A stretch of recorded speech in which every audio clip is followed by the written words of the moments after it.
शहरामध्ये बिबट्याचा वावर आहे अशा पद्धतीच्या बातम्या प्रसिद्ध होत आहेत आणि बिबट्याच्या संदर्भातला एक व्हिडिओ देखील प्रसारमाध्यमातून आणि विशेषतः सोशल मीडियावर आपण सगळेच बघतो आणि त्याच्यामध्ये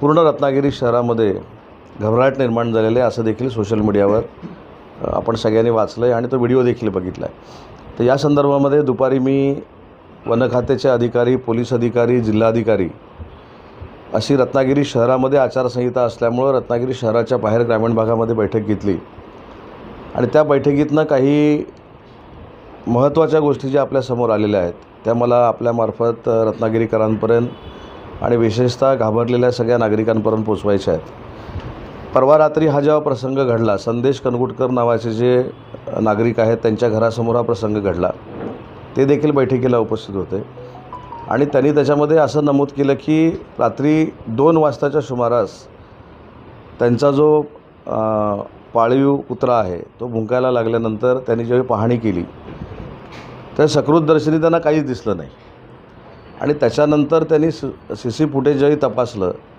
तरी तो जो व्हिडिओ व्हायरल झालेला आहे तो झूम करून त्यांनी रेकॉर्ड केलेला व्हिडिओ आहे। त्याच्यामुळे त्यांची शंका त्याच्यामध्ये अशी होती की तो बिबट्या आहे, बिबट्या सदृश्य प्राणी आहे, हे वन खात्यानं तपासावं आणि मग नागरिकांमध्ये तो बिबट्या आहे की काय आहे हे सांगावं। आणि त्याच्यानंतर काल एक बातमी प्रसिद्ध झाली की विश्वनगरमध्ये बिबट्यानं बैलांवर कुठेतरी हल्ला केला म्हणून, पण ते कुठेही तसं झालेलं नाही।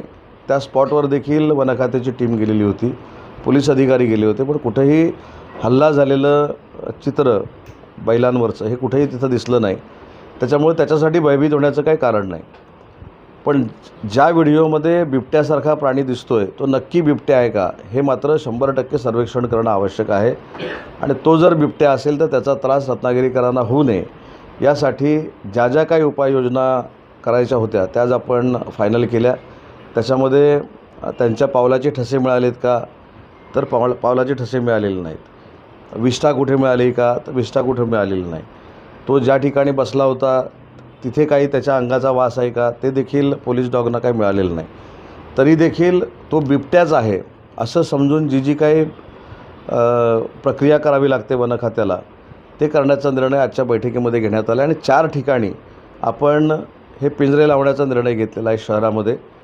एक 2018मध्ये जिथं खऱ्या अर्थानं रत्नागिरी शहरामध्ये बिबट्या दिसला होता त्या थिबा पॅलेसचं जे जंगल आहे म्हणजे जिथे स्वामी मठ आहे त्या भागामध्ये बिबट्या दिसला होता, तिथे एक पिंजरा लावायचा निर्णय घेतलेला आहे।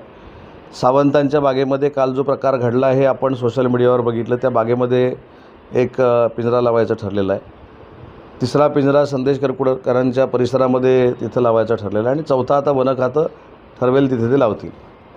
आता हे पिंजरा लावल्यानंतर त्याच्यामध्ये CC कॅमेरे लावतील, अजून जे काही फुटेज त्यांना पाहिजे ते मिळतील, पण सद्य परिस्थितीमध्ये नागरिकांनी भयभीत होण्यापेक्षा ज्या इन्स्ट्रक्शन वन खात्याने दिलेल्या आहेत त्या जर आपण फॉलो केल्या तर आपल्याला काही घाबरण्याचं कारण नाही।